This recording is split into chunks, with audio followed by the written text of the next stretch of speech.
Olá, bom dia, boa tarde, boa noite. Eu sou Erika Lengruder e mais uma vez venho trazer um vídeo sobre a questão da minha família disfuncional e minhas relações. Hoje o tema é proibido sentir e questionar.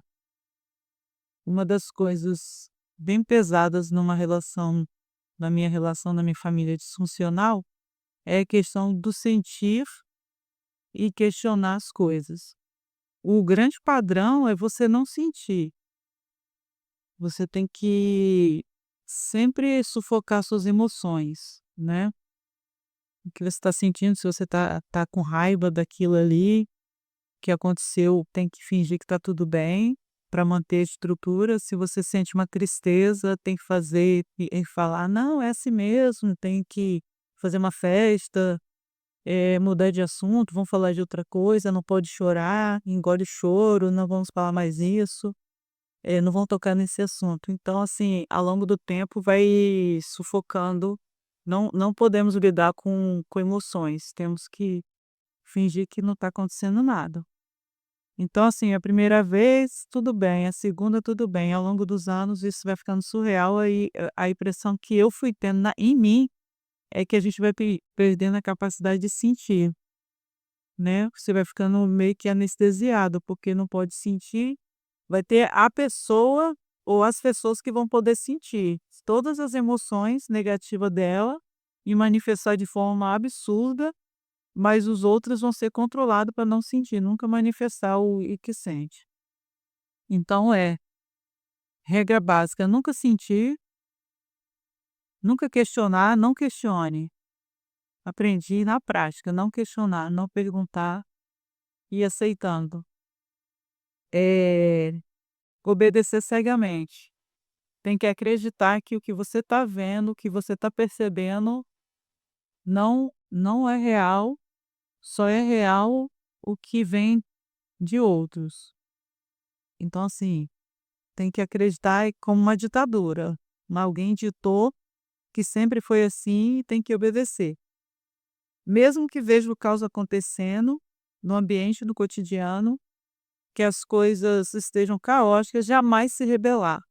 Que tudo vai se resolver, tudo vai se ajeitar. Essa é a fala, esse é o lema, esse é o padrão. Tudo vai se resolver, tipo, que vai acontecer um grande milagre, tudo vai se ajeitar, vai se resolver. E o tempo passa e não, é só sobre não questionar, né.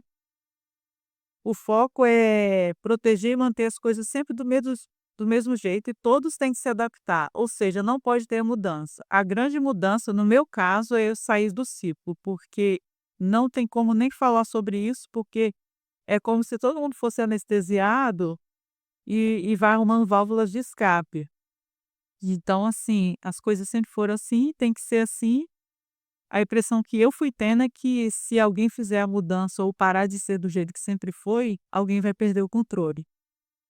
Isso, ao longo do tempo, no meu caso, vai tirando a criatividade, a autenticidade, porque a gente começa a parar de ser a gente, eu fui parando de ser eu, para me adaptar a um modelo que eu nem sabia, era como se tivesse um padrão de qualidade, assim, de ir evoluindo para se encaixar num universo que eu nem sabia qual era, né?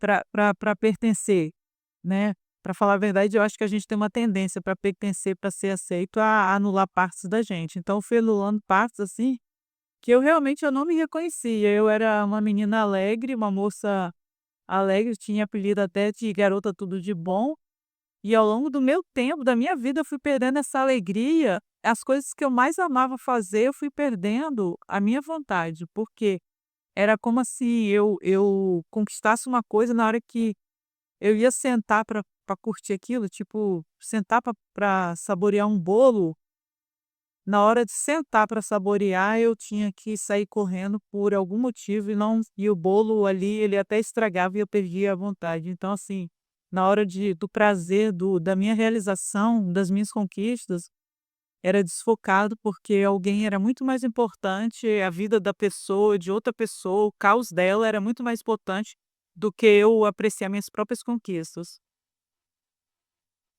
O comportamento tem que ser padrão, sempre foi assim, tem que ser assim, que a vida é assim, e eu ir me encaixando ao longo da minha vida no padrão, desde criança. Tem que ser assim, porque é assim, e eu me encaixando, me moldando, virando eu não sei quem.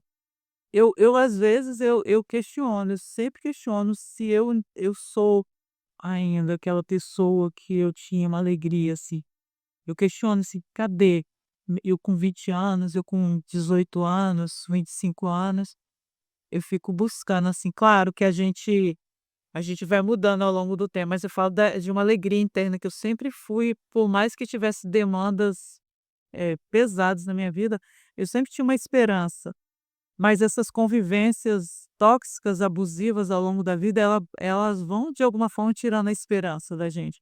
Eu acredito que não é exatamente a passagem do nosso tempo, da nossa dos nossos anos, a idade cronológica mesmo, que vai tirando a nossa esperança e a nossa expectativa de coisas boas. Eu acredito realmente hoje em dia que são pessoas tóxicas, que não têm uma alegria de vida, de vontade, que tem uma preguiça emocional, uma preguiça de vida dentro, sabe, essa luz que tem dentro da gente que você acorda e vê o sol e agradece a Deus e Deus te deu o sol, te a chuva, tem dia que a chuva é importante, que não consegue ver dias bons, só vê dias cinzas, né, e eu conseguia ver coisas boas, só que aí a gente vai aí você leva coisas boas, a pessoa só te peça coisa ruim, então você vai eu não acredito que é a idade, a gente vai ficando velho, vai ficando ranzinza, vai ficando chato,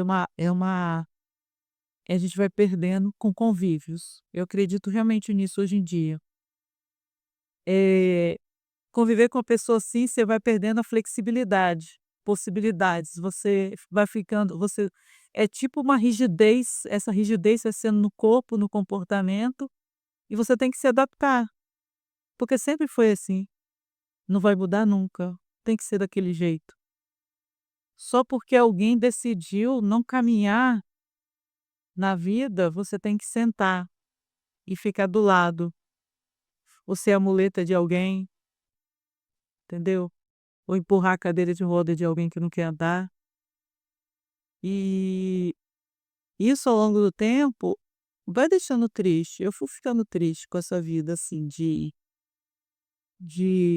porque as pessoas não querem avançar. É tipo você tá na quinta série e seus colegas ficam reprovados e você também não pode avançar para outra série. Aí você já tá lá no nono ano, as pessoas que estão reprovando ainda estão lá na quinta série e você tem que ser na quinta série. Só que não é a quinta série do menino legal, nossos coleguinhas legais. É a quinta série do menino ranzinza, do menino que já está com 14 anos, já é um adolescente, mas está atrasado na vida e ele quer culpar as pessoas porque ele ficou reprovado. E você está lá no nono ano, ou no ensino médio, talvez já na faculdade, e a pessoa quer ficar na quinta série, mais velha, porque os outros estão novinhos e a pessoa está velha na quinta série e reclamando que não saiu da quinta série, só que ela que tá lá na quinta série, e você tem que ficar voltando lá na quinta série, porque seu coleguinha não quis sair da quinta série, né.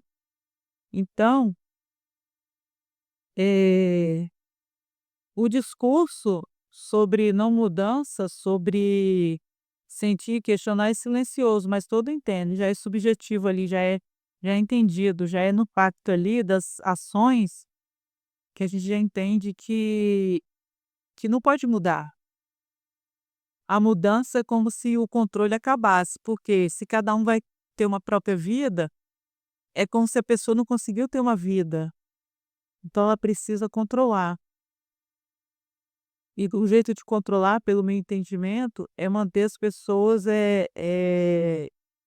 sem sonhos, sem desejo, sem vontade, né, você vai cercando de alguma forma para você não ter que fazer sua própria mudança, para a pessoa não ter que fazer a viver a própria vida, né. Eh, eu me lembro quando era criança ainda que eu percebi exatamente isso, assim, eu não podia ter uma atitude própria minha, eu não podia ter minha criatividade, eu não podia avançar na vida, eu tinha que estar sempre voltando para lá para não contrariar, para falar a verdade, né, para não ser, acho que é rejeitada, tipo, e você vai se adaptando, porque se você tem atitude autêntica, atitude de mudança, atitude de não concordar, a gente é rejeitado, simples assim. Só que eu cheguei numa fase da vida muito importante, que eu não sei se é exatamente a idade ou a jornada, né, tudo que aconteceu na minha vida, que chega a hora, gente, não faz sentido. Simplesmente assim, quando você entende que as outras pessoas que fazem isso, elas mesmas rejeitaram alguém para elas estarem no lugar que elas estão, elas fizeram mudanças na vida dela, deixaram pessoas para trás, aí você entende assim: "Gente, é necessário, é necessário sair do ciclo, é necessário alguém ter coragem, é necessário fazer isso aqui que eu estou fazendo". E isso não é maldade, isso é só sobre vida, porque quando você tem a experiência de ver uma pessoa indo embora desse mundão de Deus, partindo mesmo, né, indo para dos braços do Pai, você consegue perceber que é só a pessoa que vai. E todo mundo após essa partida reconstrói a vida, por mais que você tenha amor pela pessoa, você nem pode ir com ela. E quem impediu, às vezes, a pessoa de ter o próprio caminho dela, não vai lá não, no lugar dela ir embora. Então, assim, por que que a gente se anula tanto? Por que que a gente não questiona, não sente o que que a gente quer sentir, repulsa, nojo, raiva daquilo ali? Por que que a gente coloca tanta máscara e não é a gente? Esse sempre foi meu questionamento. O dia que eu comecei assim: "Meu Deus, cadê eu? Cadê eu?". Eu olhava no espelho, realmente eu não via meu olhar mais, eu não me via mais assim. E hoje em dia eu entendo muito, porque eu lido muito com muitas pessoas que eu lidava em outro tempo que eu não me reconhecia. E aí eu fico assim: "Como eu permitia?". Mas eu ainda permito, vou só ser sincera aqui no meu vídeo aqui, que eu ainda estou permitindo muita coisa. É um processo, assim, quando eu me vejo eu estou no emaranhado. Aí respiro e falo assim, aí eu tenho trabalhado muito, assim, o silêncio, não dar opinião, uma coisa que eu tenho feito, não dar opinião, não me colocar em situações complicadas, mas ao mesmo tempo eu olho e falo assim: "Caramba, eu permitia tudo isso", é uma coisa que eu aprendi. Eu jamais, é uma coisa que eu já falei também anteriormente, eu jamais vou falar assim: "Ah, a pessoa sofre abuso porque ela deixa". Eu acho isso, assim, totalmente indelicado a gente falar com uma pessoa que está numa situação de abuso de forma vulnerável, absurda, a gente falar que ela que deixa a pessoa ser abusiva, essas coisas, eu acho horrível, mas eu hoje em dia eu entendo por que que a gente deixa, né, fala de um ganho que a gente tem com isso e tals, eu comecei a rever qual o ganho que eu tinha, e pelo que eu estava percebendo eu não estava tendo ganho nenhum, para falar a verdade. Assim, eu falei assim: "Gente, que ganho?". Eu fui investigar sobre isso, qual o ganho que eu estava tendo, eu estava só perdendo, de todas as formas possíveis.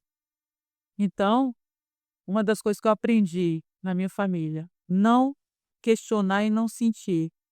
Era definido quem poderia sentir e ainda é, ainda observo isso. Quem pode sentir tanto dor física, tanto estresse, tanto cansaço, tanto, dor de ir ao médico mesmo, de doença, sempre vai ter alguém. E vai ter alguém que não pode sentir nunca, que vai ter que segurar a onda. Eu já fui essa pessoa, de não sentir e de segurar a onda, sair do ciclo. E é muito bom quando a gente sai do ciclo, que a gente vê que, de certa forma, fica meio batendo cabeça, mas eu não me importo mais com isso. E é tão bom falar que eu não me importo, realmente sim, não me importo, não me pertence, não construí isso para mim, não quero isso para mim. E é isso. Obrigada por assistir.